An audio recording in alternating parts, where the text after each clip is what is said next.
നമസ്കാരം. 2019 ലോക്സഭാ തെരഞ്ഞെടുപ്പിൽ രാജ്യം ഒട്ടാകെ അതിശക്തമായ മോദി തരംഗം അലയടിച്ചിരുന്നു. അതുകൊണ്ടാണ് 303 സീറ്റുകൾ നേടി BJP നയിക്കുന്ന സഖ്യത്തിന് വീണ്ടും അധികാരത്തിൽ ഏറാൻ സാധിച്ചത്. എന്നാൽ ആ പ്രതിഫലനം കേരളത്തിൽ മാത്രം ഉണ്ടായില്ല. അതിന് കാരണം കോൺഗ്രസിൻ്റെ ദേശീയ മുഖം കൂടിയായ AICCയുടെ മുൻ അധ്യക്ഷൻ കൂടിയായ രാഹുൽ ഗാന്ധി വയനാട്ടിലേക്ക് എത്തി എന്നതാണ്. പ്രത്യേകിച്ച് കോൺഗ്രസ് അധികാരത്തിൽ തിരികെ എത്തുമെന്നും രാഹുൽ ഗാന്ധിയായിരിക്കും അടുത്ത പ്രധാനമന്ത്രി എന്നും ഉള്ള മട്ടിൽ ആയിരുന്നു കോൺഗ്രസിൻ്റെ തെരഞ്ഞെടുപ്പ് പ്രചാരണം. അതാണ് 20-ൽ 19 സീറ്റുകൾ UDFന് നേടാൻ സഹായകമായത് എന്ന് രാഷ്ട്രീയ നിരീക്ഷകരും പൊതുവെ വിലയിരുത്തുന്നുണ്ട്. എന്നാൽ 5 വർഷത്തിന് ശേഷം സാഹചര്യം എന്താണ്?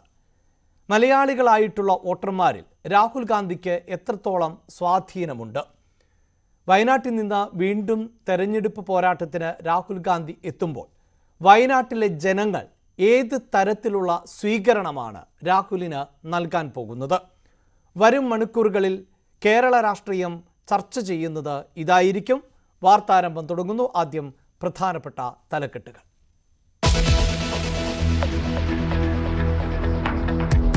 UDF ക്യാമ്പിന് ആവേശമേകി രാഹുൽ ഗാന്ധി ഇന്ന് വയനാട്ടിലെത്തും. കൽപ്പറ്റയിൽ റോഡ് ഷോ. സ്മൃതി ഇറാനിയും നാളെ വയനാട്ടിലേക്ക്.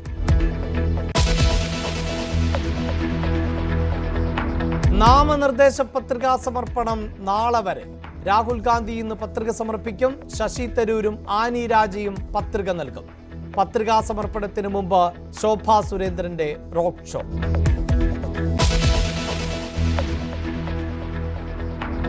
കരുവന്നൂർ ബാങ്ക് തട്ടിപ്പ് കേസിൽ CPIM നേതാവ് MM വർഗീസ് ഇന്ന് ഹാജരാകില്ല. ED നോട്ടീസ് ലഭിച്ചിട്ടില്ലെന്ന് വർഗീസ്. നാളെ ഹാജരാകണമെന്നാവശ്യപ്പെട്ട് PK ബിജുവിനും നോട്ടീസ്.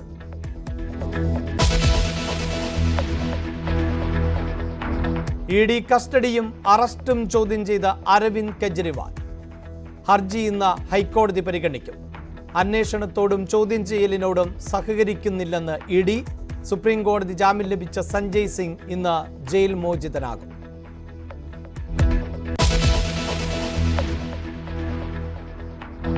കൊല്ലപ്പെട്ട TTE വിനോദിന്റെ പോസ്റ്റ്മോർട്ടം ഇന്ന്.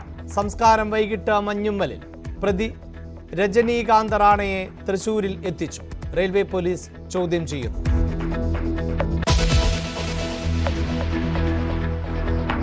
അരുണാചലിൽ മലയാളി ദമ്പതികളും സുഹൃത്തും മരിച്ച സംഭവത്തിൽ വിശദ അന്വേഷണത്തിന് പോലീസ്. സമൂഹ മാധ്യമങ്ങൾ കേന്ദ്രീകരിച്ച തുടരന്വേഷണം. 3 പേരുടെയും കോൾ ലിസ്റ്റുകൾ പരിശോധിക്കും. വട്ടിയൂർക്കാവ് പോലീസ് ഇറ്റാനഗറിലേക്ക്.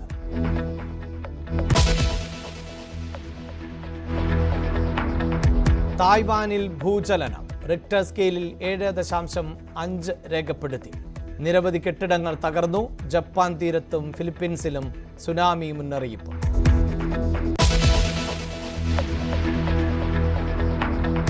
നാട്ടിൽ തിരിച്ചെത്തിയതിന്റെ ആത്മവിശ്വാസത്തിലും ആശ്വാസത്തിലും പ്രിൻസ് സെബാസ്റ്റ്യൻ. മടങ്ങിയെത്തിയത് റഷ്യൻ ആർമിയുടെ ക്യാമ്പിൽ നിന്ന്. ഇരയായത് റിക്രൂട്ട്മെന്റ് ഏജന്റുമാരുടെ തട്ടിപ്പിന്.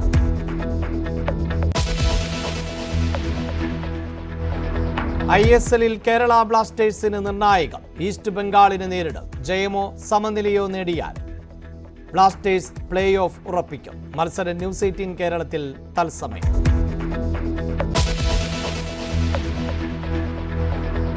IPLൽ ഡൽഹി ക്യാപിറ്റൽസ് കൊൽക്കത്ത നൈറ്റ് റൈഡേഴ്സിനെ നേരിടും. മത്സരം വിശാഖപട്ടണത്ത്.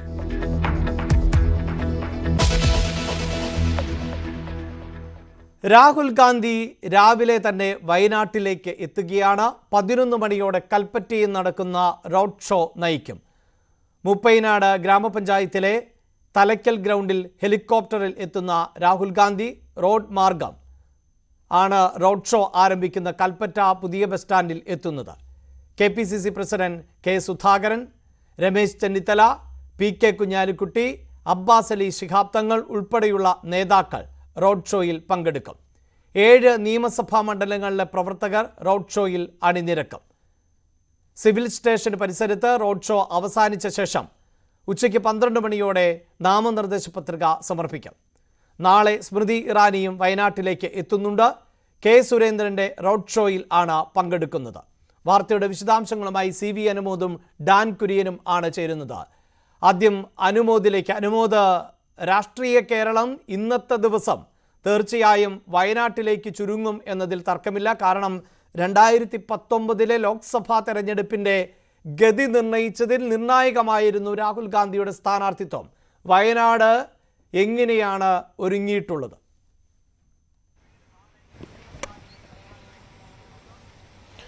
അഭിലാഷ്, രാഹുൽ ഗാന്ധിയുടെ വരവിനായി വയനാട് കാത്തിരിക്കുകയാണ്. വയനാട് മാത്രമല്ല, മലബാർ ഒന്നാകെ. കാരണം തെരഞ്ഞെടുപ്പ് പ്രഖ്യാപിച്ചതിന് ശേഷം വയനാട്ടിൽ രാഹുൽ മത്സരിക്കുന്നുവെന്ന് പ്രഖ്യാപനം വന്നതിന് ശേഷം രാഹുൽ ആദ്യമായാണ് വയനാട്ടിലെത്തുന്നത്. ഇന്ന് പത്രികാ സമർപ്പണത്തിന് മുൻപുള്ള റോഡ് ഷോ അതുകൊണ്ട് തന്നെ ഒരു ശക്തി പ്രകടനമാക്കി മാറ്റുകയാണ് കോൺഗ്രസും UDFും ലക്ഷ്യമിടുന്നത്. വയനാട് പാർലമെന്റ് നിയോജക മണ്ഡലത്തിന്റെ ഭാഗമായിട്ടുള്ള 7 അസംബ്ലി മണ്ഡലങ്ങളിൽ നിന്നുള്ള പ്രവർത്തകരാണ്, 10,000-കണക്കിന് പ്രവർത്തകരെയാണ് ഈ റോഡ് ഷോയിൽ പങ്കെടുപ്പിക്കാൻ വേണ്ടി ഇവിടേക്ക് എത്തിക്കുന്നത്. നമുക്കറിയാം, 5 വർഷം മുൻപ് അദ്ദേഹം ആദ്യമായി വയനാട് മത്സരിക്കാൻ എത്തിയ സമയത്ത് കോഴിക്കോട് മുതൽ അദ്ദേഹത്തിന് സ്വീകരണങ്ങൾ നൽകിയിരുന്നു. അതേ തരത്തിൽ തന്നെ വയനാട് വന്നിറങ്ങുമ്പോൾ അവിസ്മരണീയമായ ഒരു സ്വീകരണം നൽകി, ഒരു ശക്തി പ്രകടനമാക്കി മാറ്റി. കേരളത്തിലെ തെരഞ്ഞെടുപ്പ് പ്രവർത്തനങ്ങൾക്ക് ഔദ്യോഗികമായി തുടക്കമിടുകയാണ്, അല്ലെങ്കിൽ അതിന്റെ രണ്ടാം ഘട്ടത്തിന് തുടക്കമിടുകയാണ് കോൺഗ്രസ് ഉദ്ദേശിക്കുന്നത്. കഴിഞ്ഞ തവണത്തേക്കാൾ രാഹുൽ ഇപ്പോൾ മണ്ഡലത്തിൽ സുപരിചിതനാണെന്നും തങ്ങളുടെ വിഷമങ്ങൾ ഘട്ടങ്ങളിൽ ഓടിയെത്തുന്ന, എത്ര അകലെയാണെങ്കിലും ഓടിയെത്തുന്ന ഏറ്റവും പ്രിയപ്പെട്ട ഒരാളാണെന്നും രാഹുൽ ഗാന്ധി അങ്ങനെ മാറിയിട്ടുണ്ടെന്നുമാണ് കോൺഗ്രസിന്റെ വിലയിരുത്തൽ. സ്വാഭാവികമായിട്ടും കോൺഗ്രസ് പ്രതീക്ഷിക്കുന്നത് കഴിഞ്ഞ തവണത്തേക്കാൾ മികച്ച ഭൂരിപക്ഷമാണ്. കഴിഞ്ഞ തവണ 4,31,000 ആണെങ്കിൽ ഇത്തവണ 5 ലക്ഷത്തോളം വോട്ടുകളുടെ ഭൂരിപക്ഷത്തോടെ രാഹുലിനെ വിജയിപ്പിക്കാനുള്ള പരിശ്രമത്തിലാണ് UDF ഉള്ളത്. രാഹുലിന്റെ ഈ ഒരു സാന്നിധ്യം വയനാട് മാത്രമാകില്ല, കേരളത്തിൽ വിവിധ മണ്ഡലങ്ങളിൽ അദ്ദേഹത്തിന്റെ പ്രചരണത്തിന് അദ്ദേഹത്തിന് സാന്നിധ്യം ഉണ്ടാകും. അത് കേരളത്തിൽ UDFന് വലിയ പ്രതീക്ഷ നൽകുന്നതാണ്. കാരണം കഴിഞ്ഞ തവണ 19 സീറ്റ് എന്ന വലിയ നമ്പറിലേക്ക്, മാജിക്കൽ നമ്പറിലേക്ക് UDFന് എത്താൻ സാധിച്ചത് രാഹുൽ ഗാന്ധിയുടെ കൂടി സാന്നിധ്യം കൊണ്ടാണെന്ന് വിലയിരുത്തലുണ്ട്. സ്വാഭാവികമായിട്ടും ഇത്തവണയും രാഹുൽ മത്സരിക്കുമ്പോൾ കഴിഞ്ഞ തവണത്തേക്കാൾ കൂടുതൽ സുപരിചിതനായ ഒരു രാഹുൽ ഗാന്ധി കേരളത്തിൽ വീണ്ടും മത്സരിക്കുമ്പോൾ അതിന്റെ ഗുണം കേരളത്തിൽ ഒന്നാകെ ഉണ്ടാകുമെന്ന കണക്കുകൂട്ടൽ തന്നെയാണ് UDFനുള്ളത്. ഇന്നത്തെ പരിപാടികൾ അദ്ദേഹം 11 മണിയോടെ ഇവിടെ ഹെലികോപ്റ്ററിൽ വന്നിറങ്ങുന്നു. അതിനുശേഷം കൽപ്പറ്റയിലെ പുതിയ സ്റ്റാൻഡ് പരിസരത്ത് നിന്നും റോഡ് ഷോ ആരംഭിക്കും. ഏറ്റവും പ്രധാനപ്പെട്ട കാര്യം, റോഡ് ഷോ സമാപിക്കുന്നതിന് മുൻപ് അദ്ദേഹം വോട്ടർമാരോട് സംസാരിക്കും എന്നുള്ളതാണ്. തന്നെ കേൾക്കാൻ കാത്തിരിക്കുന്നവരോട് അദ്ദേഹം സംസാരിക്കും എന്നുള്ളതാണ് ഏറ്റവും പ്രധാനപ്പെട്ട ഒരു കാര്യം. ഈ ഇലക്ഷന് മുൻപ് അദ്ദേഹം ആദ്യമായിട്ടായിരിക്കും വയനാട്ടിൽ അങ്ങനെ ഒരു ആശയ സംവാദം അല്ലെങ്കിൽ അദ്ദേഹത്തിന്റെ ഒരു വാക്കുകൾ കേൾക്കുവാൻ വോട്ടർമാർക്ക് അവസരം കിട്ടുന്നത്. എന്താണെങ്കിലും അതിനുശേഷമായിരിക്കും അദ്ദേഹം പത്രികാ സമർപ്പണത്തിനായി കളക്ടറേറ്റിലേക്ക് പോവുക. തുടർന്ന് 2:30 വരെ അദ്ദേഹം വയനാട്ടിൽ തന്നെ ഉണ്ടാകും. നമുക്കറിയാം, UDFന്റെ നേതാക്കളെല്ലാം രാഹുൽ ഗാന്ധിയുടെ ഈ റോഡ് ഷോയിൽ പങ്കെടുക്കുവാൻ വേണ്ടി 10 മണിയോടെ 10:30യോടെയൊക്കെ വയനാട്ടിലേക്ക് എത്തും. PK കുഞ്ഞാലിക്കുട്ടി അടക്കമുള്ള ലീഗ് നേതാക്കൾ, അതുപോലെ തന്നെ കോൺഗ്രസിന്റെ ഉന്നത നേതാക്കളായ KPCC അധ്യക്ഷൻ K സുധാകരനും KC വേണുഗോപാലും അടക്കമുള്ളവരും ഈ ഒരു റോഡ് ഷോയുടെ ഭാഗമായിട്ട് ഇവിടെ എത്തിച്ചേർന്നിട്ടുണ്ട്. ഇന്ന് ഈ റോഡ് ഷോയ്ക്ക് ശേഷം, പത്രികാ സമർപ്പണത്തിന് ശേഷം 2:30 വരെ സമയമുള്ളതിനാൽ അടുത്ത ഘട്ട തെരഞ്ഞെടുപ്പ് പ്രചാരണ പരിപാടികൾ ആ സമയത്ത് ആലോചനകൾ നടക്കും. എന്താണെങ്കിലും രാഹുലിന്റെ രണ്ടാം വരവ് ഈ മാസം തന്നെ ഉണ്ടാകും. ഈ മാസം 15, 16 തീയതികളായിട്ടാണ് ഉണ്ടാവുക എന്നാണ് ലഭ്യമാകുന്ന വിവരം. അന്ന് അദ്ദേഹം ഏതെല്ലാം മണ്ഡലങ്ങളിൽ പോകും, എവിടെയെല്ലാം പ്രചാരണം നടത്തുമെന്നുള്ള കാര്യത്തിൽ ഒരു അന്തിമ തീരുമാനമെടുക്കുന്ന യോഗത്തിലായിരിക്കും. അതുകൊണ്ട് തന്നെ UDFനെ സംബന്ധിച്ച് വളരെ നിർണായകമായ ദിവസം തന്നെയാണ് ഇന്ന് വയനാടിൽ. ഡാൻ കുര്യൻ കൂടി ചേരുന്നുണ്ടോ? ഡാൻ, തീർച്ചയായും വയനാടിന്റെ MP അത് കോൺഗ്രസിന്റെ ദേശീയ മുഖം കൂടിയാണ്. പല വിമർശനങ്ങളും രാഷ്ട്രീയ എതിരാളികൾ ഉന്നയിക്കുന്നുണ്ട്. രാഹുൽ ഗാന്ധി എത്ര തവണ വയനാട്ടിൽ എത്തിയിട്ടുണ്ട്, അതിലേറെ തവണ അവിടുത്തെ വന്യമൃഗങ്ങൾ വയനാട്ടിൽ എത്തിയിരുന്നു എന്ന തരത്തിലുള്ള ട്രോളുകൾ ഉൾപ്പെടെ. പക്ഷേ ദേശീയ നേതാവാണ്, സ്വാഭാവികമായും അദ്ദേഹത്തിന് അത്ര കണ്ട് മണ്ഡലത്തിൽ തുടരാൻ പറ്റുന്ന സാഹചര്യമല്ല. മാത്രവുമല്ല, ഈ തെരഞ്ഞെടുപ്പ് പ്രഖ്യാപിക്കുന്നതിന് മുമ്പ് തന്നെ രണ്ടാം ന്യായ യാത്ര ആരംഭിച്ചിരുന്നു രാഹുൽ ഗാന്ധി. അത് പിന്നീട് വെട്ടിച്ചുരുക്കുന്ന ഒരു സാഹചര്യം ഉണ്ടാകുന്നു. പക്ഷേ എടുത്തു പറയേണ്ടത്, പ്രധാനമന്ത്രിയുടെ കേരളത്തിലേക്കുള്ള തുടർച്ചയായുള്ള വരവുകൾ തെരഞ്ഞെടുപ്പ് പ്രഖ്യാപിക്കുന്നതിന് തൊട്ടുമുമ്പ്, പ്രഖ്യാപിച്ച ശേഷം ഒക്കെയുള്ള ആ വരവുകൾ, അതിന് മറുപടി നൽകേണ്ടതുണ്ട് രാഹുൽ ഗാന്ധിക്ക്. അപ്പോൾ അങ്ങനെ ഒരു ഒരുക്കം ആണോ വയനാട്ടിൽ നടക്കുന്നത്?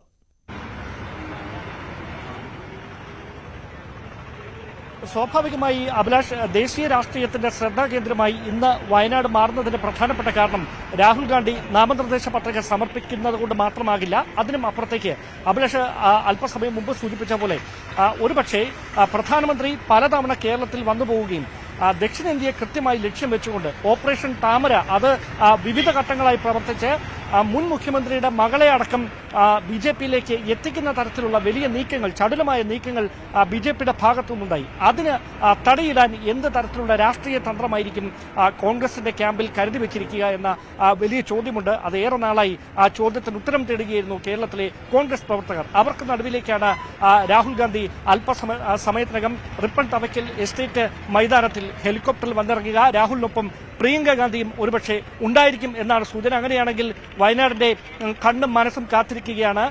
വയനാടിന്റെ എക്കാലത്തെയും വലിയ ഭൂരിപക്ഷത്തിൽ, അല്ലെങ്കിൽ കേരളത്തിന്റെ ലോക്സഭാ തെരഞ്ഞെടുപ്പ് ചരിത്രത്തിലെ ഏറ്റവും വലിയ ഭൂരിപക്ഷത്തിൽ ഇവിടെ നിന്ന് പാർലമെന്റിലേക്ക് അയച്ച രാഹുൽ ഗാന്ധിയുടെ നാമനിർദ്ദേശ പത്രിക സമർപ്പണത്തിന് മുന്നോടിയായുള്ള റോഡ് ഷോ കാണുന്നതിന് വേണ്ടി നേരത്തെ അനുമോദ് സൂചിപ്പിച്ച പോലെ 3 ജില്ലകളിൽ നിന്നുള്ള, സ്വാഭാവികമായി ഈ വയനാട് ഉൾപ്പെടുന്ന വയനാട് ജില്ലയിലെ 3 മണ്ഡലങ്ങൾ, സുൽത്താൻ ബത്തേരി, അതോടൊപ്പം തന്നെ കൽപ്പറ്റ, അതോടൊപ്പം മാനന്തവാടി, അതിനു പുറമെ മലപ്പുറം ജില്ലയിൽ നിന്നുള്ള 3 മണ്ഡലങ്ങൾ, അതിനുമപ്പുറത്തേക്ക് കോഴിക്കോടിന്റെ 2 മണ്ഡലം, ഇങ്ങനെ 3 ജില്ലകളുടെ പ്രതിഫലനം വയനാട് ലോക്സഭാ മണ്ഡലത്തിലുണ്ട്. അതുകൊണ്ട് തന്നെ രാഹുൽ ഗാന്ധിയുടെ വരവിനും അതേ സമാനമായ പ്രതിഫലനം തന്നെയായിരിക്കും ഉണ്ടാകുക.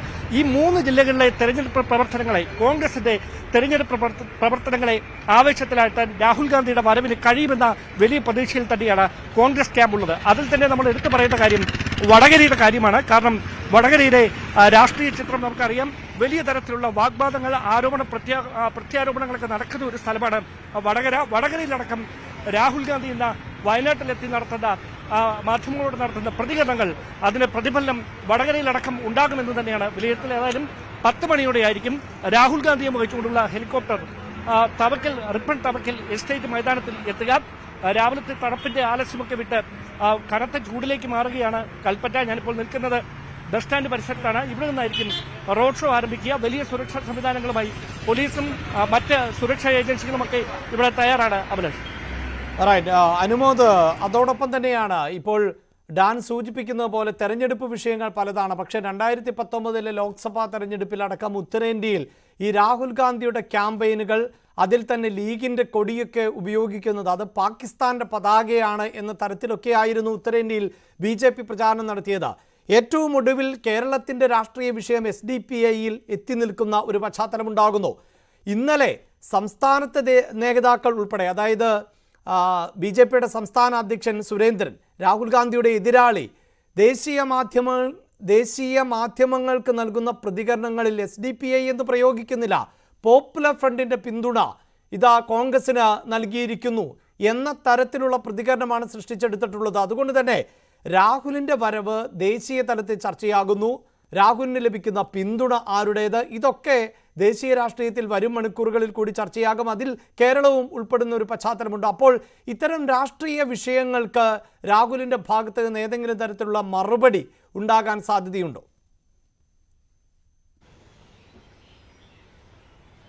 അഭിലാഷ്, വളരെ പ്രസക്തമായ ഒരു കാര്യമാണ് അഭിലാഷ് സൂചിപ്പിച്ചത്.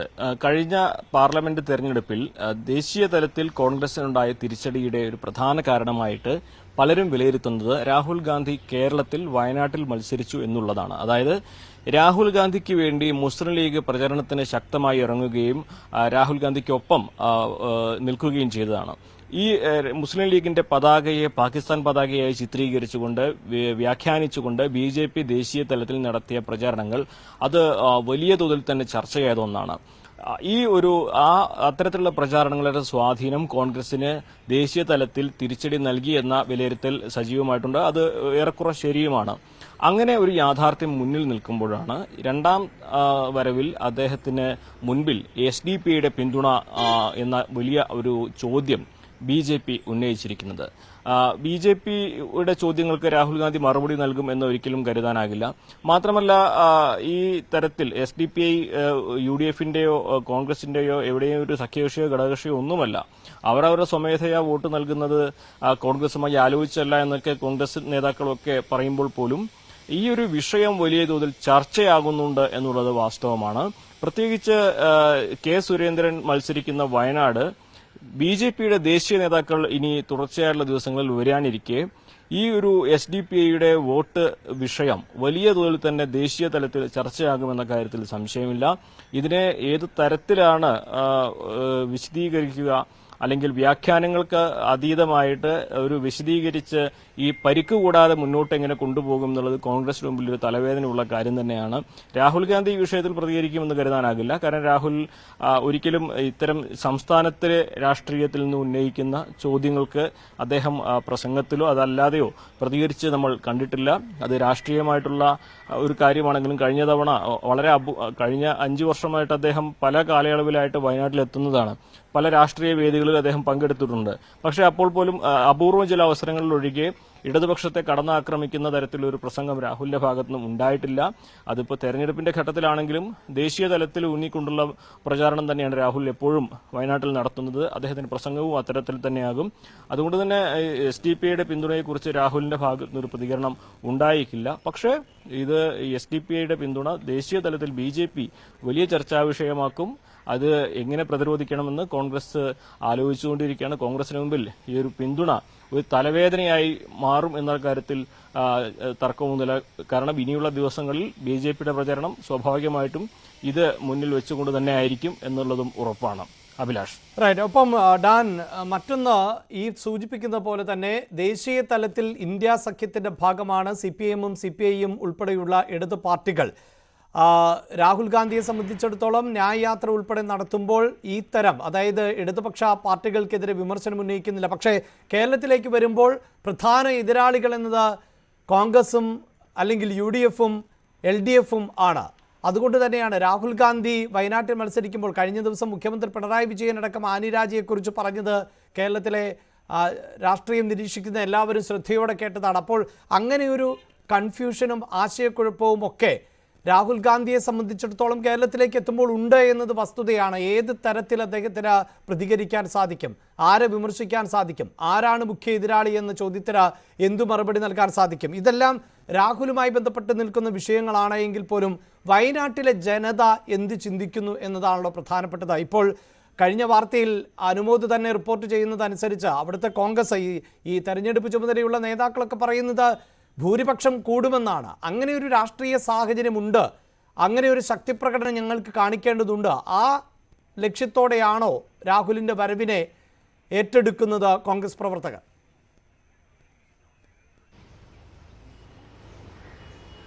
അഭിലാഷ്, ഈ രാഹുൽ ഗാന്ധി ആദ്യഘട്ടത്തിൽ വയനാട്ടിലേക്ക് മത്സരരംഗത്തേക്ക് എത്തുമ്പോൾ അത് കേരളത്തെ സംബന്ധിച്ച് ദേശീയ തലത്തിൽ തന്നെ വലിയ തലത്തിൽ അപ്രതീക്ഷിതമായ നീക്കം, അതും വയനാട് പോലെ ഒരു മലയോര മേഖലയിലേക്ക് ഇന്ത്യ, അതായത് കോൺഗ്രസ് കേന്ദ്രങ്ങളിൽ പ്രധാനമന്ത്രി സ്ഥാനാർത്ഥിയായി ഉയർത്തിക്കാണിക്കുന്ന ഒരാൾ എന്തിന് മത്സരിക്കാൻ എത്തുന്നുവെന്ന ചോദ്യം അന്നു മുതൽ ഉയർന്നതാണ്. ആ യാഥാർത്ഥ്യവുമായി പൊരുത്തപ്പെടാൻ തന്നെ കേരളത്തിന്റെ കോൺഗ്രസ് പ്രവർത്തകർക്ക് വയനാടിന് തന്നെ ഏറെ കാത്തിരിക്കേണ്ടി വന്നിട്ടുണ്ട്. കാരണം അപ്രതീക്ഷിതമായ ഒരു നീക്കമായിരുന്നു അന്ന് കോൺഗ്രസിന്റെ ഭാഗത്തുനിന്നുണ്ടായത്.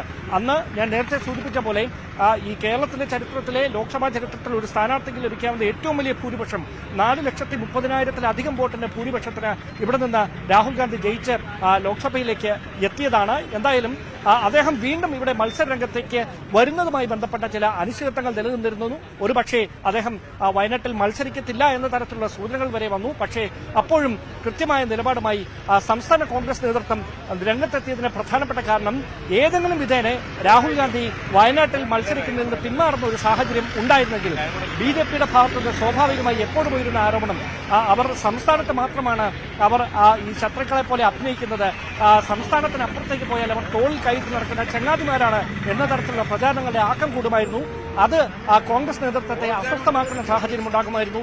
അതുകൊണ്ട് തന്നെയാണ് ഏത് വിധേനയും എന്ത് വില കൊടുത്തും രാഹുൽ ഗാന്ധിയെ വയനാട്ടിൽ മത്സരിപ്പിക്കുന്നതിന് വേണ്ടി അക്ഷീണമായ പ്രയത്നം കോൺഗ്രസിന്റെ സംസ്ഥാന നേതാക്കളുടെ ഭാഗത്തു നിന്നുണ്ടായത്. നേരത്തെ അഭിലാഷ് സൂചിപ്പിച്ച പോലെ ഇന്ത്യ മുന്നണിയുടെ ഭാഗമായി CPIയും CPIയും കോൺഗ്രസും എല്ലാം UDFും എല്ലാം ഒരുമിച്ച് നിൽക്കുന്ന ഒരു സാഹചര്യമുണ്ട്.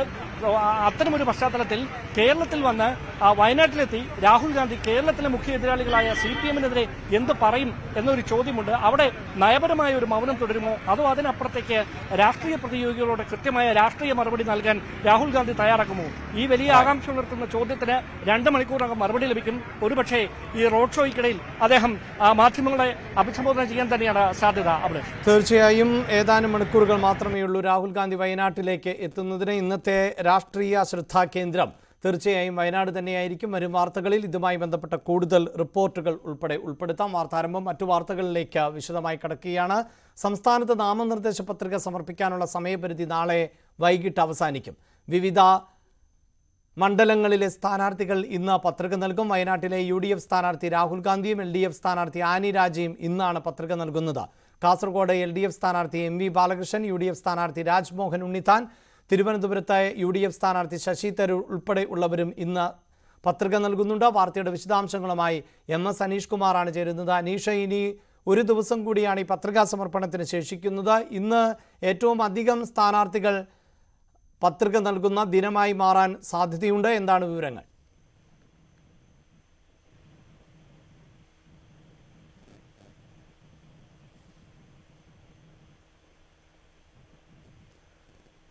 അനീഷ്, ഇനിയിപ്പോൾ ഒരു ദിവസം കൂടിയാണ് ബാക്കിയുള്ളത്. അതുകൊണ്ട് തന്നെ കഴിയുന്നത്ര സ്ഥാനാർത്ഥികൾ ഇന്ന് തന്നെ പത്രിക നൽകും എന്നാണ് അറിയുന്നത്. എന്താണ് വിവരങ്ങൾ? തീർച്ചയായും അഭിലാഷ്, കാരണം കഴിഞ്ഞ തുടർച്ചയായ ദിവസങ്ങൾ അവധി ദിനങ്ങളായിരുന്നു. ദുഃഖവെള്ളിയും ഈസ്റ്ററൊക്കെ അടക്കം കൂടുതൽ വോട്ടർമാരെ നേരിട്ട് കാണാൻ സ്ഥാനാർത്ഥികൾക്ക് അവസരം ലഭിക്കുന്ന സാഹചര്യമായിരുന്നു. അതുകൊണ്ടാണ് ഈ പ്രവൃത്തി ദിനമായ ഇന്ന് പത്രിക സമർപ്പിക്കാനായി കൂടുതൽ ആളുകൾ തെരഞ്ഞെടുത്തിരിക്കുന്നതെന്നാണ് മനസ്സിലാക്കാൻ കഴിയുന്നത്. കോഴിക്കോട് ജില്ലയെ സംബന്ധിച്ചിടത്തോളം പ്രധാനപ്പെട്ട സ്ഥാനാർത്ഥികൾ, ഇടതുമുന്നണി സ്ഥാനാർത്ഥികൾ 2 പേരും ഇന്ന് പത്രിക സമർപ്പിക്കും. ഏതാണ്ട് 11 കൂടി ഈ പത്രിക സമർപ്പിക്കാൻ എത്തുമെന്നാണ് അറിയിച്ചിരിക്കുന്നത്. വടകരയിലെ BJP സ്ഥാനാർത്ഥിയും ഇന്ന് പത്രിക സമർപ്പിക്കും. എന്നാൽ വടകരയിലെ UDF സ്ഥാനാർത്ഥി നാളെ പത്രിക സമർപ്പിക്കുമെന്നാണ് അറിയിച്ചിരിക്കുന്നത്. ഷാഫി പറമ്പിൽ. ഇടുക്കി ജില്ലയെ നോക്കുകയാണെങ്കിൽ 2 സ്ഥാനാർത്ഥികളും ഇടുക്കി ജില്ലയിലെ UDF LDF സ്ഥാനാർത്ഥികൾ പത്രിക നൽകുന്നു. മറ്റൊരു കേരളത്തിൽ നിന്നുള്ള പ്രമുഖ നേതാവായ ശശി തരൂർ ഇന്ന് പത്രിക നൽകുന്നു. കാസർകോട്ടെ LDF സ്ഥാനാർത്ഥി ഇന്ന് പത്രിക നൽകുന്നു. ഏതാണ്ട് പത്രികാ സമർപ്പണത്തിന്റെ ഒരു 60% അല്ലെങ്കിൽ 70% ഇന്ന് പൂർത്തിയാകുമെന്നാണ് മനസ്സിലാക്കാൻ കഴിയുന്നത്. നാളെ വളരെ പരിമിതമായ ഒരു ദിനം മാത്രമേ അവശേഷിക്കുന്ന സാഹചര്യത്തിൽ നാളെ പത്രിക നൽകാനായി നിശ്ചയിച്ചിരിക്കുന്ന ആളുകളുമുണ്ട്. എന്തായാലും തെരഞ്ഞെടുപ്പ് പ്രചാരണം അതിന്റെ ഉച്ചസ്ഥായിലേക്ക് നീങ്ങുകയാണ്. മണ്ഡല പര്യടനങ്ങളുമായി സ്ഥാനാർത്ഥികൾ മുന്നോട്ട് പോകുന്നു. ഇടതു സ്ഥാനാർത്ഥികളാവട്ടെ 2ഉം 3ഉം റൗണ്ട് പര്യടനം പൂർത്തിയാക്കിയ ശേഷമാണ് ഇന്ന് പത്രികാ സമർപ്പണത്തിലേക്ക് പോകുന്നത്. പത്രികാ സമർപ്പണത്തിന് ശേഷം ഏതാനും ദിവസങ്ങൾ കൂടി മാത്രം വോട്ടർമാരെ കണ്ട് വോട്ട് തേടിയാൽ മതി. അല്ലെങ്കിൽ ആ ഒരു സമയപരിധിക്കുള്ളിൽ ലോക്സഭാ മണ്ഡലത്തിന്റെ എല്ലാ ഇടങ്ങളിലും വീണ്ടും ഒരു വട്ടം കൂടി എത്താൻ കഴിയുമെന്ന പ്രതീക്ഷയുണ്ട്. അല്പം വൈകിയാണ് സ്ഥാനാർത്ഥി നിർണയം നടന്നെങ്കിൽ പോലും UDF സ്ഥാനാർത്ഥികളും ഏതാണ്ട് LDF സ്ഥാനാർത്ഥികളുടെ ഒപ്പത്തിനൊപ്പം ഓടിയെത്തുന്ന കാഴ്ച കാണാൻ കഴിയുന്നു. അതിശക്തമായ പ്രചരണമാണ് എല്ലാ മണ്ഡലങ്ങളിലും ഇപ്പോൾ നടക്കുന്നത്. ചില മണ്ഡലങ്ങളിലെ മത്സരം ഏതാണ്ട് പ്രവചനാതീതമായ സ്വഭാവത്തിലേക്ക് നീങ്ങിയിട്ടുമുണ്ട്. അഭിലാഷ്, വോട്ടെടുപ്പിന് ഇനി 23 ദിവസങ്ങൾ മാത്രമാണ് ശേഷിക്കുന്നത്. അതേസമയം നാമനിർദ്ദേശ പത്രിക സമർപ്പിക്കാനുള്ള സമയം നാളെ അവസാനിക്കും. അതുകൊണ്ട് തന്നെ ഏറ്റവും അധികം സ്ഥാനാർത്ഥികൾ ഇന്നായിരിക്കും നാമനിർദ്ദേശ പത്രിക സമർപ്പിക്കുക. വാർത്താരംഭം അന്താരാഷ്ട്ര വാർത്തകൾ പരിശോധിക്കുമ്പോൾ തായ്വാനിൽ അതിശക്തമായ ഭൂചലനമുണ്ടായി. റിക്ടർ സ്കെയിലിൽ 7.5 ആണ് തീവ്രത രേഖപ്പെടുത്തിയത്. ആളപായം ഉണ്ടായതായി റിപ്പോർട്ടില്ല. നിരവധി കെട്ടിടങ്ങൾക്ക് നാശനഷ്ടം ഉണ്ടായിട്ടുണ്ട്. ഭൂചലനത്തിന് പിന്നാലെ ജപ്പാനിലും ഫിലിപ്പീൻസിലും ഉൾപ്പെടെ സുനാമി മുന്നറിയിപ്പ് നൽകിയിട്ടുണ്ട്. വിവരങ്ങളുമായി രഞ്ജിത്ത് രാമചന്ദ്രൻ ആണ് ചേരുന്നത്. രഞ്ജിത്ത്, 25 വർഷത്തിനിടയിലെ ഏറ്റവും ശക്തമായ ഭൂചലനം എന്നാണ് ഇപ്പോൾ വിലയിരുത്തപ്പെടുന്നത്. എത്രത്തോളം വലിയ നാശനഷ്ടമാണ് കണക്കാക്കപ്പെടുന്നത്? ഈ തലസ്ഥാന നഗരമായ തായ്വാന്റെ തലസ്ഥാന നഗരമായ തായ്പേയിലാണ് ശക്തമായ ഭൂചലനം രേഖപ്പെടുത്തിയിരിക്കുന്നത്. 7.2 എന്ന കഴിഞ്ഞ ഏതാണ്ട് 20 വർഷത്തെ ചരിത്രത്തിൽ ഏറ്റവും വലിയ ഒരു ഭൂചലനം എന്നാണ് ഇത്തരത്തിൽ റിപ്പോർട്ട് ചെയ്യപ്പെട്ടിട്ടുള്ളത്. വിവിധ മേഖലകളിൽ, നഗരത്തിന്റെ വിവിധ മേഖലകളിൽ വൈദ്യുത ബന്ധം വിച്ഛേദിക്കപ്പെട്ടിരിക്കുകയാണ്. ഇതിന് പിന്നാലെ ഉള്ള സുനാമി മുന്നറിയിപ്പും വളരെ പ്രധാനമാണ്. ഇത്ര വലിയൊരു ഭൂകമ്പം ഉണ്ടാകുമ്പോൾ സ്വാഭാവികമായും സുനാമി മുന്നറിയിപ്പും ഇപ്പോൾ പുറപ്പെടുവിച്ചിട്ടുണ്ട്. ദക്ഷിണ ജപ്പാൻ, ഫിലിപ്പൈൻസ് എന്നിവിടങ്ങളിൽ ഇതിനകം ഈ ഇത്തരത്തിൽ മുന്നറിയിപ്പ് നൽകിക്കഴിഞ്ഞു എന്നുള്ളതാണ്. കിഴക്കൻ നഗരമായ ഹുവാലിനിൽ നിരവധി കെട്ടിടങ്ങൾ തകർന്നതായാണ് അന്താരാഷ്ട്ര മാധ്യമങ്ങൾ റിപ്പോർട്ട് ചെയ്യുന്നത്. ഇത് ഭൂകമ്പത്തിന്റെ പ്രഭവ കേന്ദ്രത്തിന് തൊട്ടടുത്തുള്ള സ്ഥലങ്ങൾ കൂടിയാണ്. അതായത് ഏതാണ്ട് 200 കിലോമീറ്ററോളം ഇതിന്റെ പ്രകമ്പനം ഉണ്ടായി എന്നുള്ള വിവരങ്ങളാണ് ഇപ്പോൾ പുറത്തു വരുന്നത്. ചില ആളുകൾ ഈ പ്രദേശങ്ങളിലൊക്കെ കുടുങ്ങിക്കിടക്കുന്നുണ്ട്. ഇവരെ രക്ഷപ്പെടുത്താനുള്ള ശ്രമങ്ങൾ ഊർജിതമായി പുരോഗമിക്കുകയാണ്. ലോകരാജ്യങ്ങളുടെ സഹായം ഇതിനകം തന്നെ തായ്വാൻ ആവശ്യപ്പെട്ടു കഴിഞ്ഞു. UN അടക്കം ഇടപെടണം, സഹായങ്ങൾ നൽകണം എന്ന ആവശ്യം തായ്വാന്റെ ഭാഗത്ത് നിന്ന് ഉണ്ടായിട്ടുണ്ട്. കഴിഞ്ഞ 25 വർഷത്തിനിടെ നേരത്തെ പറഞ്ഞതുപോലെ തായ്വാനിൽ രേഖപ്പെടുത്തുന്ന ഏറ്റവും വലിയ ഒരു ഭൂചലനമായി ഇത് രേഖപ്പെടുത്തുന്നുണ്ട്. ഈ സുനാമി മുന്നറിയിപ്പിന് പിന്നാലെ തീരദേശത്തുള്ളവരോട് ഒഴിഞ്ഞു പോകാനായി ജപ്പാൻ നിർദ്ദേശിച്ച പശ്ചാത്തലം കൂടി ഇതിനോട് ചേർത്ത് വായിക്കണം. ഒക്കിനാവ പ്രദേശത്തെ ജനങ്ങൾക്ക് ഇതിനകം ഇതുമായി ബന്ധപ്പെട്ട് നിർദ്ദേശം നൽകിക്കഴിഞ്ഞു. 10 അടിയോളം ഉയരത്തിൽ സുനാമി ആഞ്ഞടിക്കാം എന്നുള്ളതാണ് ഇപ്പോൾ നൽകുന്ന മുന്നറിയിപ്പ്. ജപ്പാന്റെ ദക്ഷിണ പശ്ചിമ തീരത്തേക്ക് ഇവ എത്താൻ സാധ്യതയുണ്ടെന്നും മുന്നറിയിപ്പിൽ പറയുന്നുണ്ട്. ഒരടിയോളം ഉയരത്തിൽ സുനാമി യോനാഗുനി ദ്വീപിൽ രേഖപ്പെടുത്തിയായും ചില മാധ്യമങ്ങൾ റിപ്പോർട്ട് ചെയ്യുന്നുണ്ട്. ഏതായാലും ജനങ്ങൾ വലിയ ഭയചകിതരാണ് എന്നുള്ളതാണ്. സെയ്സ്മോളജി ഏജൻസിയും ഫിലിപ്പൈൻസിലെ സെയ്സ്മോളജി ഏജൻസിയും ഇതുമായി ബന്ധപ്പെട്ട് തീരദേശ മേഖലകൾക്ക് മുന്നറിയിപ്പ് നൽകിയിട്ടുണ്ട്. ഈ മത്സ്യബന്ധനമടക്കം ഈ പ്രദേശങ്ങളിൽ നിരോധിച്ച പശ്ചാത്തലമുണ്ട്. ഈ ഭൂകമ്പത്തിന്റെ തീവ്രത ഷാങ്ഹായിൽ വരെ അനുഭവപ്പെട്ടു എന്നുള്ളതാണ് ഏറ്റവും പ്രധാനപ്പെട്ട വിവരം. അഭിലാഷ്, ഷിയാമൻ, ഫൂഷോ, കാൻഷു, നിങ്ഡെ എന്നിവിടങ്ങളിൽ ഭൂകമ്പം അനുഭവപ്പെട്ടതായി ചൈനീസ് മാധ്യമങ്ങളും റിപ്പോർട്ട് ചെയ്തിട്ടുണ്ട്. അതേസമയം തായ്പേ സിറ്റി സർക്കാരിന് ഇതുവരെ നാശനഷ്ടങ്ങളുടെ വിവരങ്ങൾ അത് കൃത്യമായി തന്നെ റിപ്പോർട്ട് ചെയ്യാൻ ആവശ്യപ്പെട്ടിട്ടില്ല. ഈ തായ്വാനിലെ ഹൈസ്പീഡ് റെയിൽവേ സർവീസുകൾക്കൊന്നും ഇതുവരെ പ്രശ്നങ്ങളില്ല എന്നാണ് ലഭിക്കുന്ന വിവരം. അതേസമയം ട്രെയിനുകൾ വൈകി ഓടുന്നു എന്ന വിവരങ്ങളും പുറത്തു വരുന്നുണ്ട്. അങ്ങനെ 1999 ശേഷമുള്ള ഏറ്റവും വലിയ ഒരു ഭൂകമ്പത്തിലേക്ക് തായ്വാൻ പോകുമ്പോൾ വലിയ ഭീതിയിലാണ് ജനം ഇപ്പോൾ ഉള്ളത്. നമുക്കറിയാം 99-ൽ 7.6 തീവ്രതയുള്ള ഭൂചലനമായിരുന്നു. അന്ന് 2400ഓളം ആളുകളാണ് മരിച്ചത്. 50,000-ഓളം കെട്ടിടങ്ങൾ തകർന്നതിൻ്റെ ഒരു ദുരന്ത ഭീതി കൂടി ഈ തായ്വാന് ഓർത്തെടുക്കാനുണ്ട്. ഇതിനിടയിലാണ് വീണ്ടും 7.2 എന്ന തീവ്രതയിൽ അതിശക്തമായ ഭൂചലനം അനുഭവപ്പെട്ടത്. തായ്വാനിൽ അതിശക്തമായ ഭൂചലനമാണ് രേഖപ്പെടുത്തിയിട്ടുള്ളത്. റിക്ടർ സ്കെയിലിൽ 7-ന് മുകളിൽ ആണ് തീവ്രത രേഖപ്പെടുത്തിയിട്ടുള്ളത്. 6-ന് മുകളിൽ രേഖപ്പെടുത്തുന്ന ഭൂകമ്പങ്ങൾ എല്ലാം തന്നെ അതിശക്തമായ ഭൂചലനത്തിൻ്റെ പട്ടികയിലേക്കും നാശനഷ്ടങ്ങൾക്ക് സാധ്യതയുമുള്ള തീവ്രതയായാണ് കണക്കാക്കുന്നത്. ജപ്പാനിൽ ഉൾപ്പെടെ ഇപ്പോൾ മുന്നറിയിപ്പ് നൽകിയിട്ടുണ്ട്. സുനാമി മുന്നറിയിപ്പടക്കമാണ് നൽകിയിട്ടുള്ളത്. പക്ഷേ ജപ്പാന്റെ ജനതയ്ക്ക് ഇത്തരം ഭൂകമ്പങ്ങളാകട്ടെ, അഗ്നിപർവ്വത സ്ഫോടനങ്ങളാകട്ടെ, സുനാമി പോലെയുള്ള പ്രകൃതി ദുരന്തങ്ങളാകട്ടെ, അവയൊക്കെ അതിജീവിക്കുവാൻ കൂടുതൽ പ്രാപ്തരാണ് ആ ജനത. കാരണം ഇത്തരം ദുരന്തങ്ങൾ ഇടവേളകളിൽ അവരെ വേട്ടയാടുന്നുണ്ട്. എങ്കിലും വലിയ നാശനഷ്ടങ്ങൾ ഉണ്ടാകില്ല എന്ന് വേണം നമുക്ക് പ്രതീക്ഷിക്കാൻ. വരും വാർത്തകളിൽ വിശദാംശങ്ങൾ കൂടുതലായി ചേർക്കാം. അതേസമയം ദേശീയ വാർത്തകൾ പരിശോധിക്കുമ്പോൾ ഇന്നും അരവിന്ദ് കെജ്രിവാളുമായി ബന്ധപ്പെട്ട വാർത്ത തന്നെയാണ് പ്രേക്ഷകരുമായി പങ്കുവെക്കേണ്ടി വരുന്നത്. എൻഫോഴ്സ്മെന്റ് ഡയറക്ടറേറ്റിന്റെ കസ്റ്റഡിയും അറസ്റ്റും ചോദ്യം ചെയ്തുകൊണ്ട് അരവിന്ദ് കെജ്രിവാൾ നൽകിയിട്ടുള്ള ഹർജി ആണ് ഇന്ന് ഹൈക്കോടതി പരിഗണിക്കുന്നത്. അന്വേഷണത്തോടും ചോദ്യം ചെയ്യലിനോടും സഹകരിക്കുന്നില്ല എന്ന നിലപാടാണ് ED സ്വീകരിക്കുക. അതുകൊണ്ട് തന്നെ ഒരു കാരണവശാലും ജാമ്യം നൽകരുത് എന്ന് ED കോടതിയെ അറിയിക്കും. അതിനിടെയായിരുന്നു കഴിഞ്ഞ ദിവസം സുപ്രീം കോടതി സഞ്ജയ് സിംഗ്, ഇതേ കേസിൽ തന്നെ നിലവിൽ ജയിലിൽ കഴിയുന്ന സഞ്ജയ് സിംഗിന് ജാമ്യം അനുവദിച്ചത്. ഇതേ തുടർന്ന് സഞ്ജയ് സിംഗ് ഇന്ന് ജയിൽ മോചിതനാവുകയും ചെയ്യും. വാർത്തയുടെ വിശദാംശങ്ങളുമായി നാഷണൽ ഡെസ്കിൽ നിന്ന് മനു ഭരത്താണ് ചേരുന്നത്. മനു, നിലവിൽ ജയിലിലാണ് അരവിന്ദ് കെജ്രിവാൾ ഉള്ളത്. അതുകൊണ്ട് തന്നെ ഈ ഹർജി വളരെ പ്രധാനപ്പെട്ടതാണല്ലോ. എൻഫോഴ്സ്മെന്റ് ഡയറക്ടറേറ്റിൻ്റെ മറുപടി എത്രത്തോളം പ്രധാനപ്പെട്ടതായി കോടതി വിലയിരുത്താൻ സാധ്യതയുണ്ട്? അഭിലാഷ്, ഈ കേസ് മൊത്തത്തിൽ തന്നെ ഒരു വലിയ വിവാദമായി സംസ്ഥാനത്ത് ഡൽഹിയിലും ഒപ്പം തന്നെ രാജ്യത്തും തുടരുകയാണ്. അരവിന്ദ് കെജ്രിവാളിനെ സംബന്ധിച്ചിടത്തോളം അദ്ദേഹം കടുത്ത നിലപാടുകൾ തന്നെ സ്വീകരിക്കുന്നു. ജയിലിൽ നിന്നുകൊണ്ട് തന്നെ ഭരണം നടത്താം എന്ന നിലപാട് ഇതുവരെ അരവിന്ദ് കെജ്രിവാൾ സ്വീകരിച്ചിരുന്നു. അദ്ദേഹത്തിൻ്റെ സമ്മർദ്ദമുണ്ടായെങ്കിലും അത് അതിജീവിച്ചുകൊണ്ട് രാജിവെക്കാൻ തയ്യാറല്ല എന്ന നിലപാട് അരവിന്ദ് കെജ്രിവാൾ സ്വീകരിച്ചതും വലിയ തോതിൽ ചർച്ചയായിരുന്നു. ഏതായാലും ഈ ഹൈക്കോടതി ഇന്ന് ഈ കേസ് പരിഗണിക്കുന്ന ഘട്ടത്തിൽ ED അരവിന്ദ് കെജ്രിവാളിനെതിരെ ശക്തമായൊരു നിലപാട് തന്നെയായിരിക്കും സ്വീകരിക്കുക എന്ന് തന്നെയാണ് മനസ്സിലാക്കുന്നത്. പക്ഷേ ഈ സഞ്ജയ് സിംഗിന് ജാമ്യം അനുവദിക്കാൻ ഉണ്ടായ സാഹചര്യം അരവിന്ദ് കെജ്രിവാളിന് ഒരുപക്ഷെ ഗുണകരമായിരിക്കും എന്ന് കൂടി ചില നിയമകേന്ദ്രങ്ങൾ വിലയിരുത്തുന്നുണ്ട്. കാരണം ഈ മദ്യനയ കേസുമായി ബന്ധപ്പെട്ട് ഇതിൽ അഴിമതിയുടെ പണം കണ്ടെടുക്കാൻ ഇഡിക്ക് കഴിയുന്നില്ല എന്നൊരു ആരോപണം കോടതിയിൽ ശക്തമായി പല ഘട്ടങ്ങളിൽ ഉയർന്നു വന്നു. ഈ മാപ്പ് സാക്ഷികൾ നൽകിയ മൊഴികൾ മാത്രമാണ് ഇഡിക്ക് ആധാരമായി ഉള്ളത് എന്നതാണ് വാദം. ഏതായാലും അരവിന്ദ് കെജ്രിവാൾ ഈ അണ്ടർ ട്രയൽ, അതായത് വിചാരണ തടവുകാർക്കായുള്ള തിഹാർ ജയിലിലെ കേന്ദ്രത്തിൽ കഴിയുന്നു. റൂം നമ്പർ 670 അദ്ദേഹം അവിടെ കഴിയുന്നു.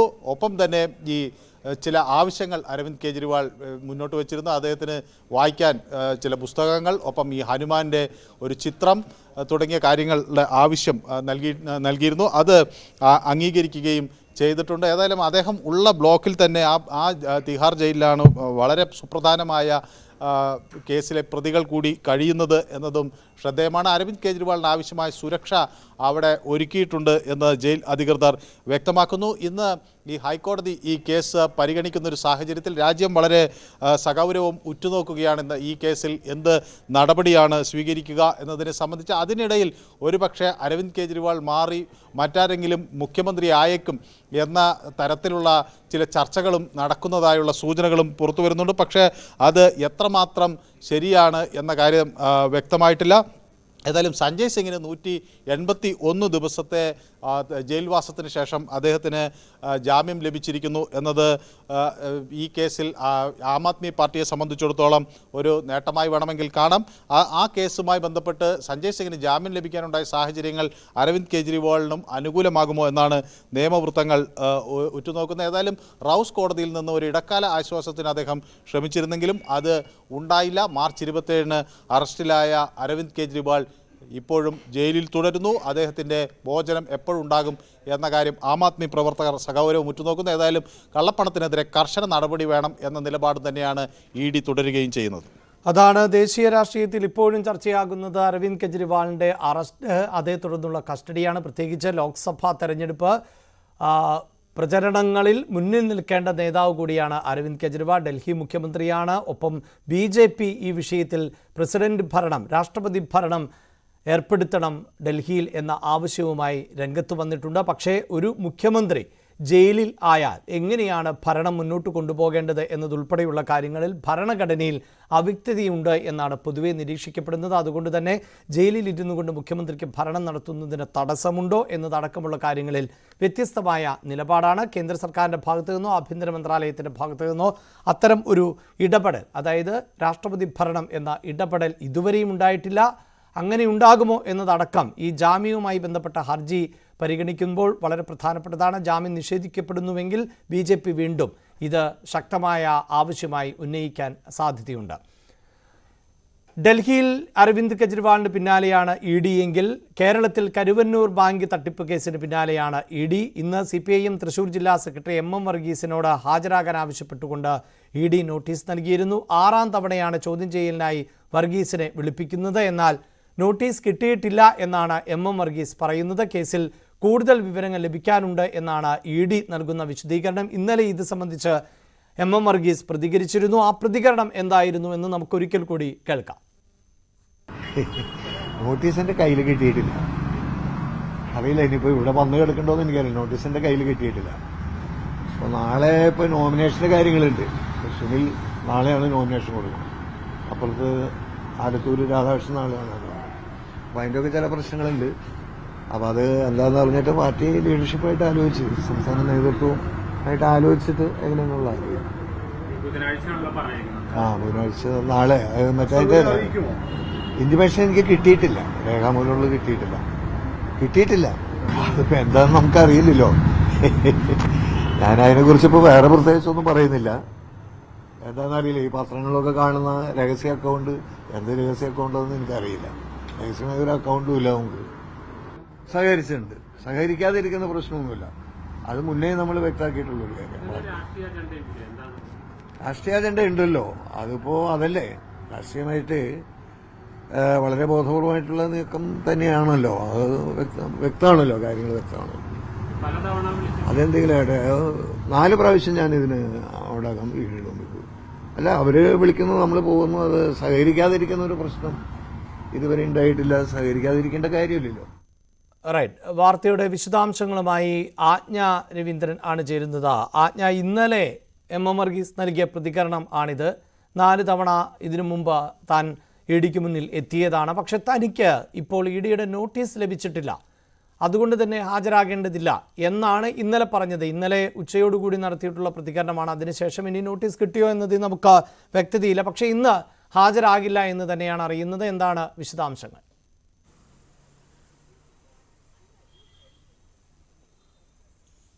അഭിലാഷ്, എം വർഗീസ് ഇപ്പോൾ സൂചിപ്പിച്ചതുപോലെ തന്നെ അത് തന്നെയാണ് നമുക്കും ലഭിക്കുന്ന വിവരം.